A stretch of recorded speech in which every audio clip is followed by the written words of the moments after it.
সারা দিনের এত ব্যস্ততা আর ইবাদতের পর আমাদের মনে কি একবারও প্রশ্ন জাগে না, আমি কি আদেও জান্নাতে যেতে পারবো? জান্নাতি মানুষের বিশেষ 14টি গুণের কথা পবিত্র কুরআনের সূরা আল মুমিনুন এবং বিভিন্ন হাদিসে বর্ণিত হয়েছে। চলুন মিলিয়ে দেখি আমাদের সাথে কয়টি মেলে। 1. যারা নিজেদের নামাজে বিনয়ী। 2.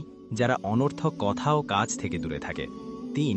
যারা নিয়মিত যাকাত প্রদান করে। 4. যারা নিজেদের লজ্জাস্থানের হেফাজত করে। 5. যারা আমানত রক্ষা করে এবং 6.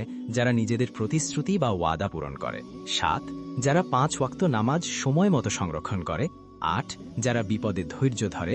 9. যারা আল্লাহর ওপর ভরসা রাখে। 10. যারা গোপনে ও প্রকাশ্যে দান করে। 11. যারা রাগ নিয়ন্ত্রণ করে এবং 12. যারা মানুষকে ক্ষমা করতে জানে। 13. যারা তওবা করে এবং 14. যারা সদা সর্বদা সত্য কথা বলে। হয়তো এই 14টি গুণ অর্জন করা আমাদের জন্য কঠিন মনে হতে পারে, কিন্তু আল্লাহর রহমত অনেক বড়।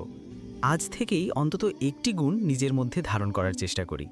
আল্লাহ আমাদের সবাইকে জান্নাতুল ফিরদাউস দান করুন, আমিন। এই কল্যাণকর বার্তাটি শেয়ার করে অন্যদেরও জানার সুযোগ করে দিন। ইসলামের সুন্দর পথে চলতে আমাদের সাথেই থাকুন।